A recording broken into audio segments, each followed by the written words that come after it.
Good afternoon to you. 306 News Talk 105.9 WMAL, where we're making sense of the news. Coming up today, Mike McCormick joins us from Delaware, 3:30. He's attending that trial for Hunter Biden. We'll get the details from him coming up this hour as, well, we may have more breaking news on that subject coming up. Rich Anderson is here, chairman of the Republican Party, 4 o'clock today, as Virginia, well, it's a toss-up now in that presidential election. Big news. Rich will react to it. Delano Squires is here at 5 o'clock. We talk about the American family. The left doesn't like it very much. New polling data showing that. And then Andrew Arthur is here at 5:30, Center for Immigration Studies. We get into Joe Biden's latest immigration stunt. He pretends to care about the border all of a sudden heading into the election. Not so. Not so. The data bear that out. You can join us today, 888-630-9625, 888-630-WMAL. I want to start today, obviously, with, if I can, if you don't mind, with just a recap of why I was off the air over the course of nearly the last 2 weeks.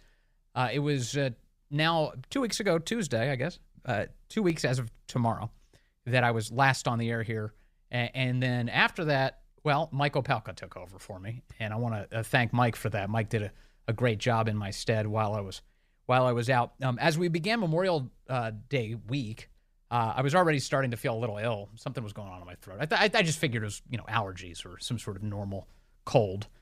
By Tuesday, it was rough enough that I asked our dear Corey and Ganamore to join me on the air, and the two of us did the show together, which was a fun experience.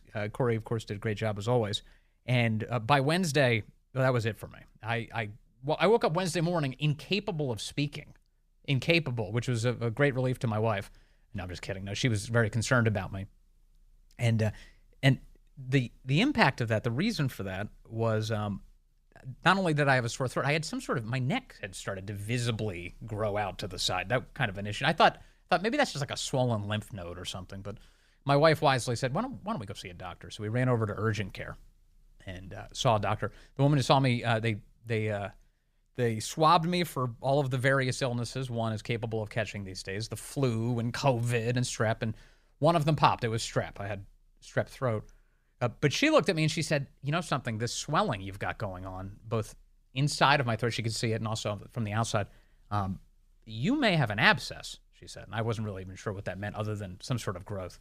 But if this does not improve over the course of the next few hours, go to the emergency room, she said. So by, let's see, I guess it was by Thursday, I went to the emergency room. Yeah, it was Thursday. I went to the emergency room.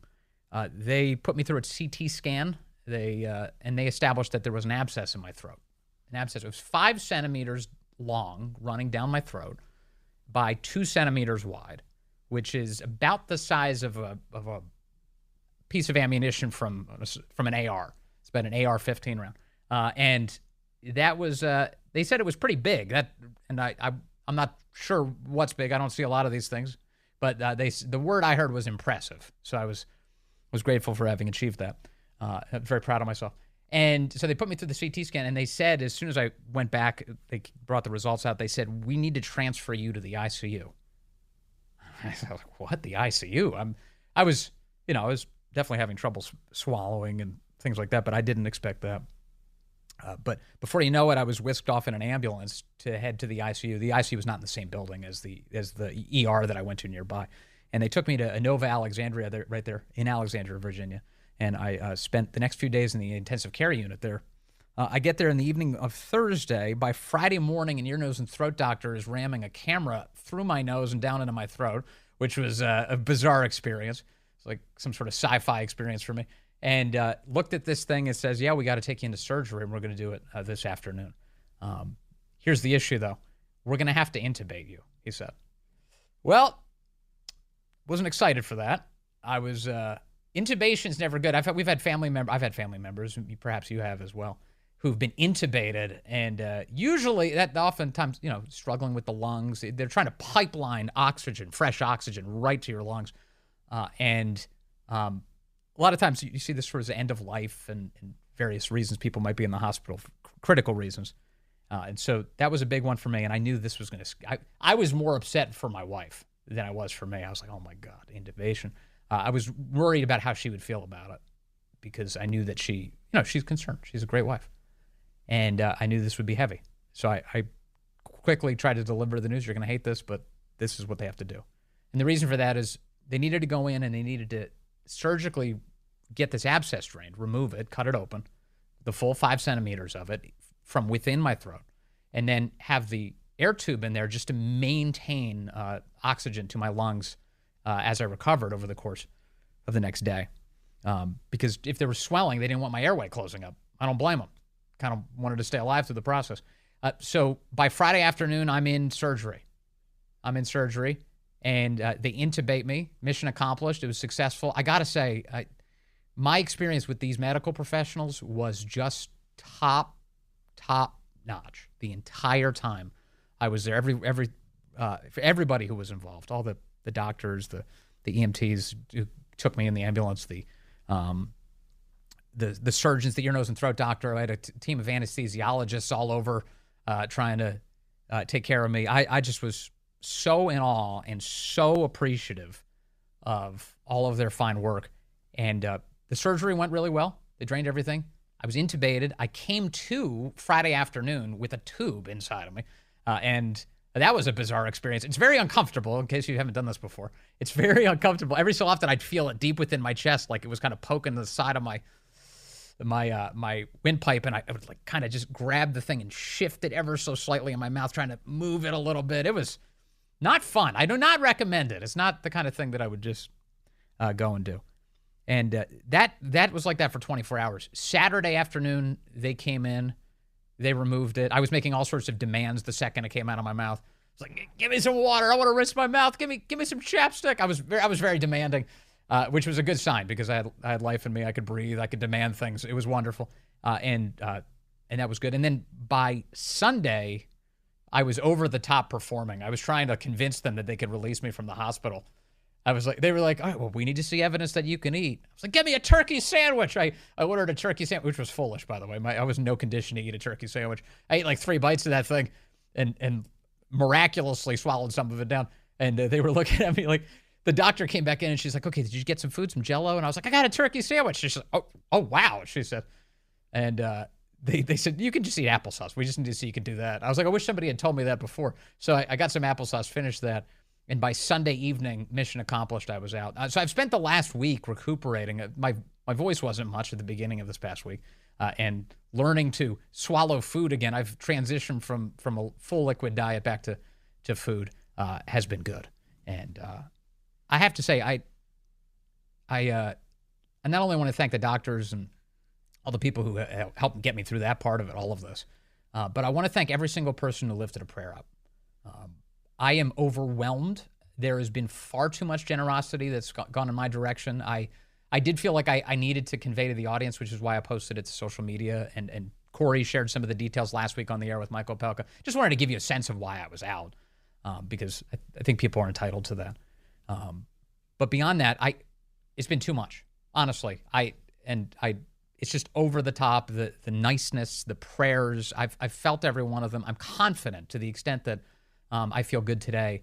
It's not only a result of the blessed hands of the people who worked on me, but also of the many prayers that you've sent my way. So thank you for that. It means a great deal to me. It really does. And it's one of those experiences in life that gave me more perspective on how valuable life is, for sure, how valuable my relationships are with my family, and it helped ground me in thinking once again about what's important, and trying not to let the frivolous things dominate me, because we have a temptation to do that. But there are many important things in life, and looking up with a tube in my mouth and seeing, my wife, my kid, good friends. Corey came to visit me. Jeff Ingersoll, the editor-in-chief of the Daily Caller, they came and visited. I didn't realize how awful I looked. After they left, I pointed a selfie camera at my face, and I was like, holy crap, I must have scared the hell out of them. I see both Corey and Jeff were looking at me like, oh, what the happened to this guy? It was funny. In fact, because the tube was in my mouth, I realized as I pointed the camera at myself, my tongue was like hanging out to the side. Like I just looked demented. I looked like Joe Biden on an average day. It was awful. So I'm grateful. I'm grateful to them. Just such good people. And they brought me some additional medicine when they visited. They brought me a bottle of bourbon, which I couldn't drink at the time for obvious reasons, but I will be cracking into it soon as my taste and everything else is fully restored. So that's where we are. Thank you again for that. It upended a bunch of things. I really wanted to, first of all, it was a huge news week that I ended up becoming absent on because I had been doing the show here about all of the things leading up to Trump's conviction and basically getting ready for this eventuality. I mean, obviously at the time we were talking about this, kind of some hope that it could be a hung jury. A full-blown acquittal seemed out of the question, but a hung jury at the very least could be in place for Donald Trump if one sane person could see through all the garbage on the jury. Apparently not the case. The jury in New York, being a New York jury, and being forced into a corner by a judge who refused to let them see anything of interest relevant to Trump's obvious innocence here. It's including, remember, they had the FEC chairman. They wanted to have former Federal Elections Commission chairman who was supposed to present evidence in the trial. The judge saying, yeah, he can testify, but he's not allowed to talk about his expertise. He's not allowed to talk about the law. So it's a scam, is what it is. It's a scam. So the jury's not allowed to know what the law is? They're not allowed to know that Trump was not violating any laws? So in the midst of the conviction here, 34 counts, the left is really excited about this because they're fascists. They love their political opponents being prosecuted and convicted. They adore this because they have a fundamental contempt for the voters. They do not want the voters to have their way if their way is not the way of the left. They're opposed to, quote, democracy, the democratic process. Hell, look what's happening right now with all of the results from the European Union overnight. EU parliamentary elections across all of the continent moving in the direction of the right. People are sick and tired of left-wing, borderless, climate garbage, and so they're voting those people out. And what am I seeing today in all the headlines on this subject? European elections, a threat to democracy. What? How is it that the will of the people is a, quote, threat to democracy? It's not. This is the subversion of language for the advancement of left-wing power. When voters render a judgment, it's the fulfillment of democracy to honor that judgment. And so the attacks on Trump continue. He's only benefited from it, by the way, which has also become more and more predictable. Trump, the Teflon Don, the guy who they throw everything at, not only does it not stick to him, it benefits him. It benefits him. And now we're looking at these polls in Virginia, finding that this race is absolutely a toss-up. Now multiple polls showing a dead heat between Donald Trump and Joe Biden in a state where Joe Biden won by what, 10 points? Yeah, Rich Anderson's coming up at 4 o'clock. We're going to talk about that. How can the Republican Party in Virginia capitalize on this? Will we see Donald Trump more in the state? Trump himself, President Trump, told me, that Virginia's in play. And this was when he was what? He was 4 points back at the time he told me that. Now it's a dead heat. And this is polling that happened after the conviction. Virginians are looking at the conviction in New York going, hell with that. They're out to get him. They're out to destroy him. This is a scam, they're saying. So, I don't know. I have to say, in the midst of all of this, as deranged as the left is, the reaction by the American people has given me hope. Do you feel some optimism at all about any of this? I do. And I'm seeing it all over the place. It's not just in the polling. The polling is moving in the right direction. It's also in the cultural stuff, too. Hopefully, maybe we'll get to some of this in the program today, but, everything from NBA coaches saying enough with the black people stuff all the time. Why do we got to talk about what coaches are black? How come you're not talking about which coaches are Christian? One coach responds. They're done. Spines are growing everywhere. Americans are sick of this. Celebrities, Hollywood celebrities who are like, I'm done being brainwashed. You see some of this? I'm for Trump. I'm not for Biden. This is stupid.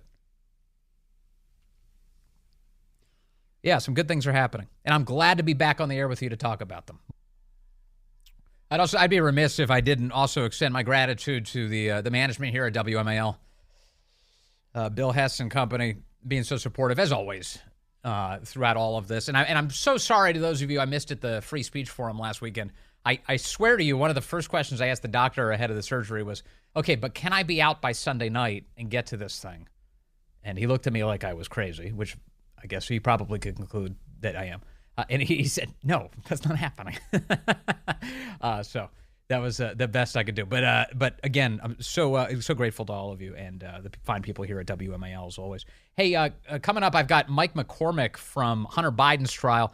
It's just been a devastating blow after devastating blow for Hunter Biden in that courtroom on why he lied on a gun background check form about his drug use. They even played audio from his own audiobook with his voice. I realized I was already running low on drugs.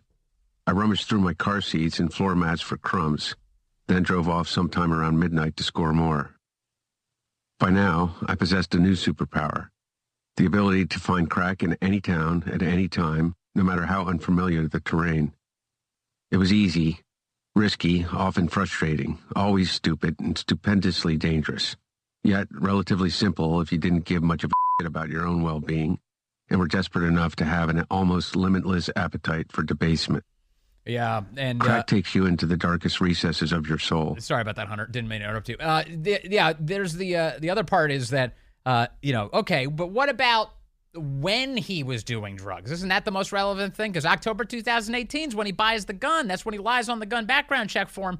Was he using drugs at the time? Well, one day after he purchased the gun, he was sending text messages about how he was waiting for a drug deal with his dealer, Mookie. That was a day after he filled out that form and bought that gun. More on this in just a moment. Mike McCormick will be here, the perspective from the courtroom. Hold on. Good afternoon to you. 3:35 here, News Talk 105.9 WMAL, where we're making sense of the news. Coming up, Rich Anderson, chairman of the Republican Party in the Commonwealth of Virginia, will be with us. That's 4 o'clock. 5 o'clock, Delano Squires is here. We talk the American family with him, apparently a right-left issue these days. And Andrew Arthur is here at 5:30 as we take a closer look at Joe Biden's latest border scam. You can talk to us at 888-630-9625, 888-630-WMAL. Hunter Biden did not expect to have to actually face a trial of any kind. He thought he had a sweetheart deal lined up. In fact, he did have a sweetheart deal lined up until Judge Mary Ellen Noreika intercepted this thing and goes, wait a second.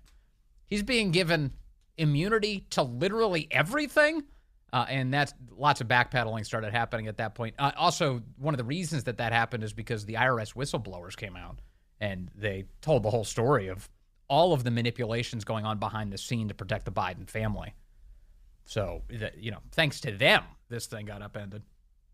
And so now we're looking at this trial that he's been in the last few days as it relates to a gun background check form on which he allegedly lied. He claimed he was not using drugs on the background check form, which is belied by all sorts of things, including his own admissions in his book at the time, text messages from literally the day after he purchased the gun when he was waiting for his drug dealer, Mookie, to show up. He was angry. The guy had his money. He didn't have his drugs yet.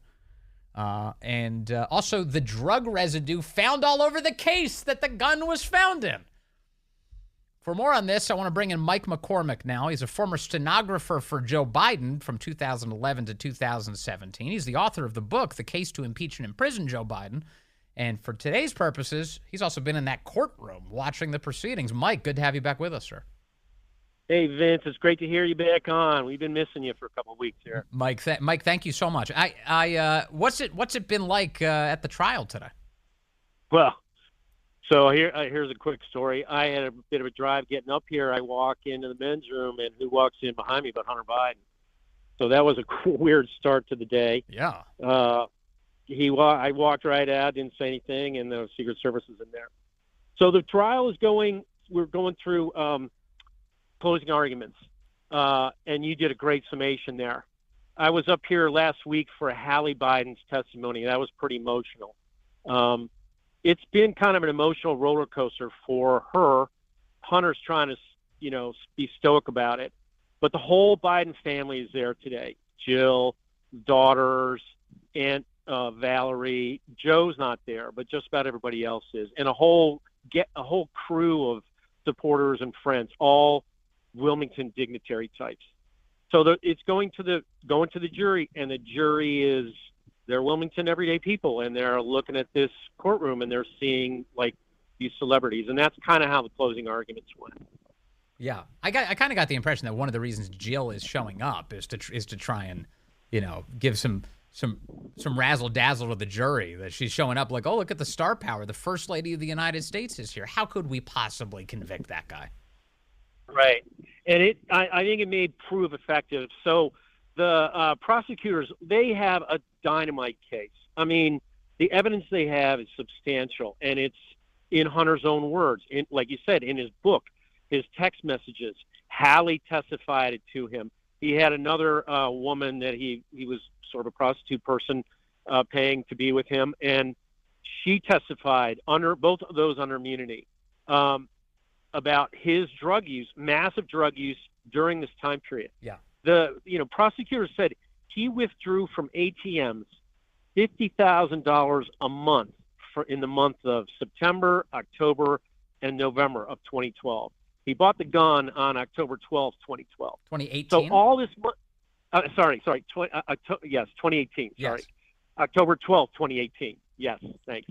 And so all this money was cash going into where? And they didn't really have a good explanation for it. So the prosecutors had this, and I looked over at Hunter as they're laying this financial information out. He was stressing. You could sort of see him rubbing his face, getting a little stressed about it.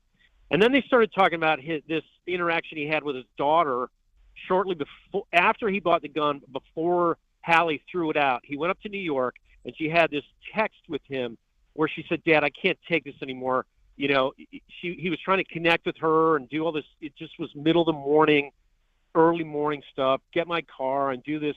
And it was just bizarre behavior for a father of a woman who lives in Brooklyn.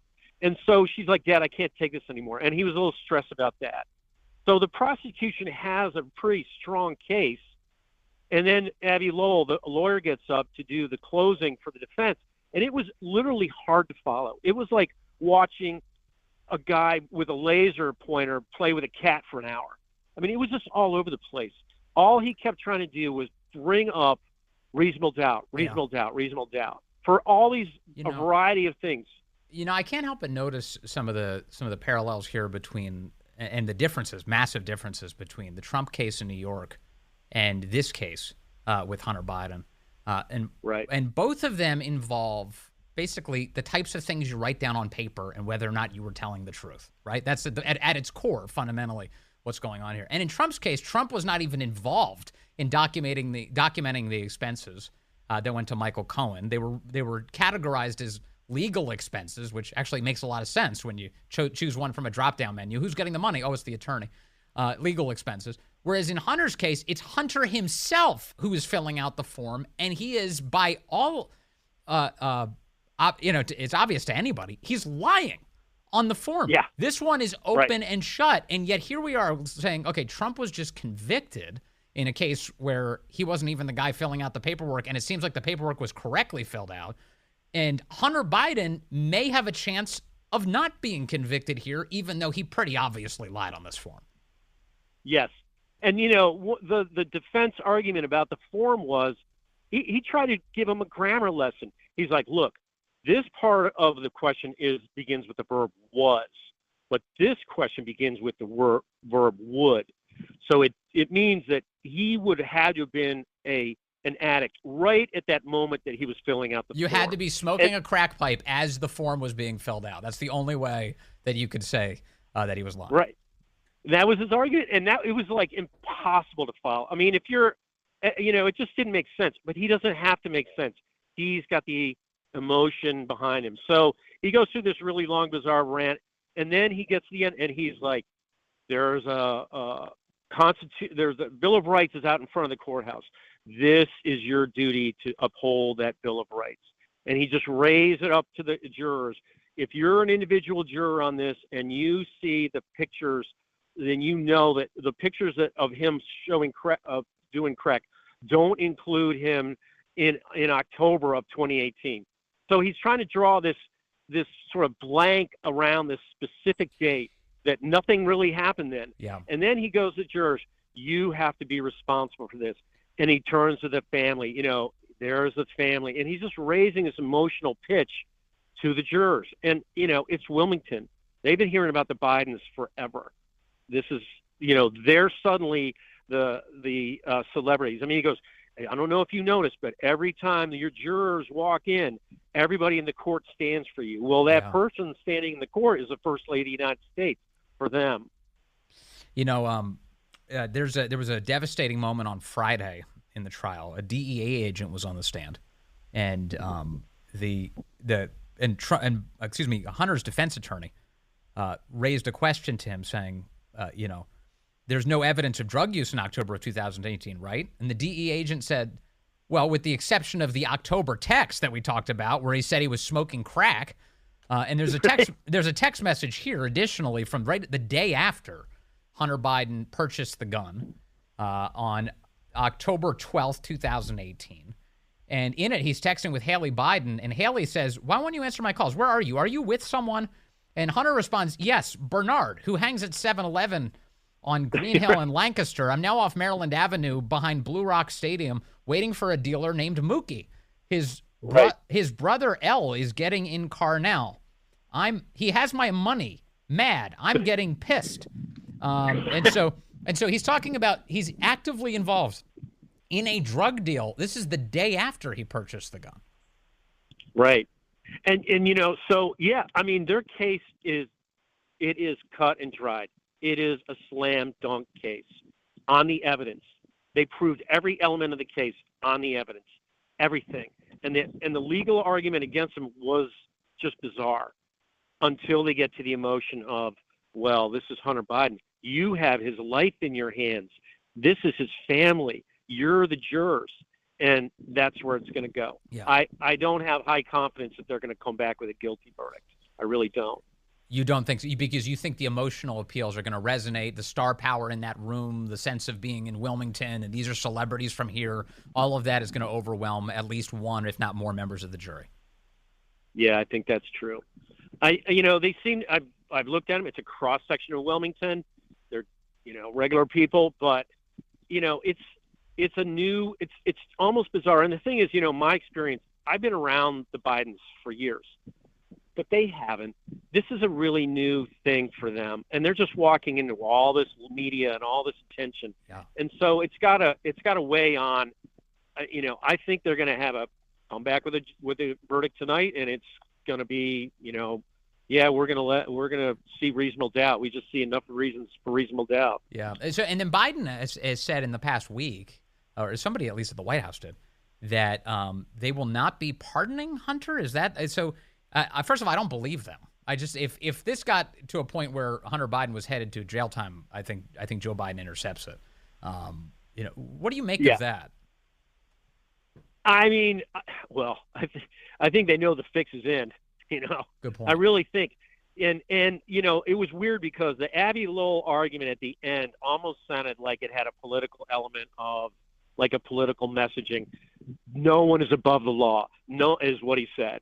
And so there's that echo of what Joe Biden's been saying in his argument. And so I think they carry, we tried Hunter. He got off. Yeah. No one is above the law. The law works if you're Biden. See, yeah, justice is blind, and that's how it worked out. Here's another piece that raised my suspicions in the last week. I saw the jury selection process came through, and it was always interesting to watch jury selection. In the Trump case, remember, they were screening out anybody who was on Truth Social. It was like, okay, well, that's kind of a giveaway, isn't it? But in the Hunter case, someone who was a Secret Service agent ended up on the jury, previously a Secret Service agent. I don't know much more about them, but you get these bare bones biographical details. But one of the features of this story that I haven't really seen much coverage of, Mike, is that there were allegations that the Secret Service was apparently involved in trying to retrieve the original gun paperwork from the gun store. Now, the Secret Service has, as an official matter, denied it on the basis of the fact that they couldn't corroborate such a claim. But it's a big claim, and the gun store owner says that the Secret Service definitely showed up at his gun store, seeking Hunter Biden's paperwork in the wake of that gun being retrieved from that trash can. And we still don't have answers on that, do we? Has any of this come up during the trial, the role that the Secret Service may have played in covering up for Hunter? That's a really good question. The New York Post did a good job of sort of outlining the profiles of the jurors. And I think the Secret Service person is a woman who worked for the agency, and her husband was an agent, but she's not an agent. She's like an admin person. Okay. And then they did not bring anything out about the Secret Service agents, nor did they ever talk about whether a gun was fired or not. We never knew that. I never heard that. They said there was a bunch of bullets recovered, but they never said whether it was fired.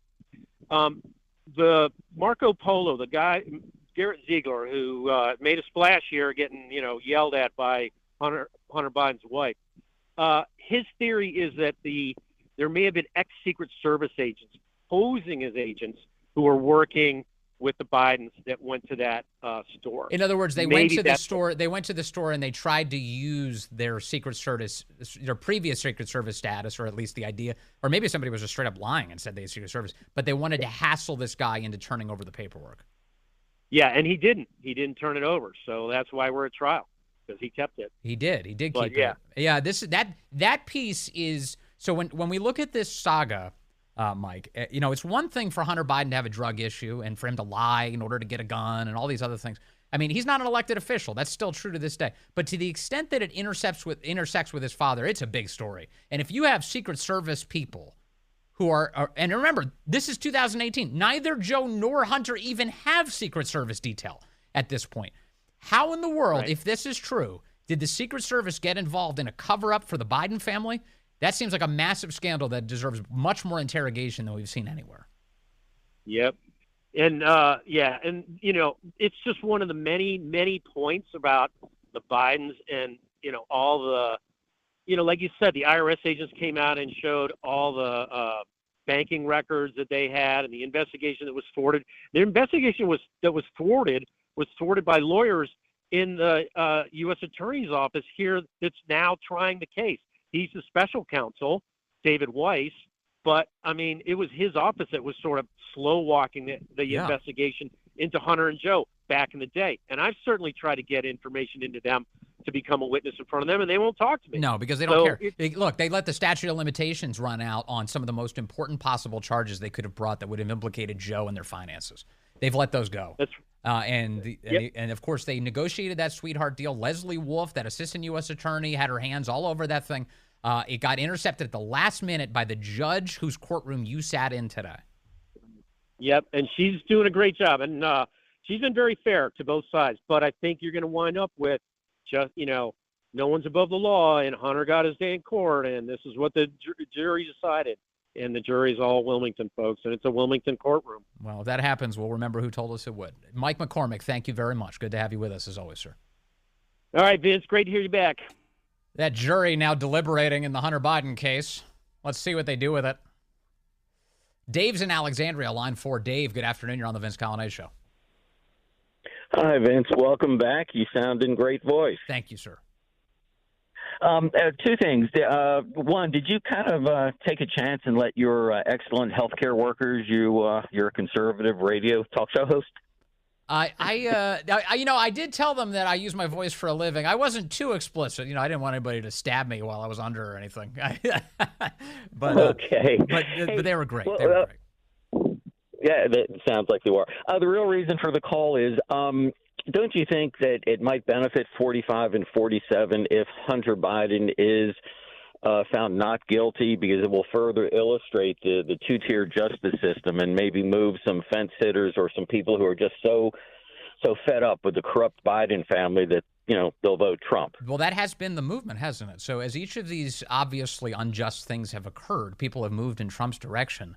I suspect you're totally right about that, Dave. If they come back with a not guilty verdict and something where it's crystal clear to literally every outside observer, then people are going to move even further in his direction. I mean, how many lefties did they ask, right? You would see these questions on the street. What is Trump charged with? Remember that? And nobody actually knew the answer. They had no idea. They just knew they didn't like him. The Hunter Biden thing's super obvious. He said he wasn't using drugs. Meanwhile, he was using drugs. open and shut. If they come along with not guilty, well, Trump's website may go down again. Lots of donations. Lots of donations. That guy's doing pretty well, isn't he? Very. We'll talk to Rich Anderson about that coming up in just a few moments. As Virginia now very much in play, what can we expect from a Trump campaign in the Commonwealth?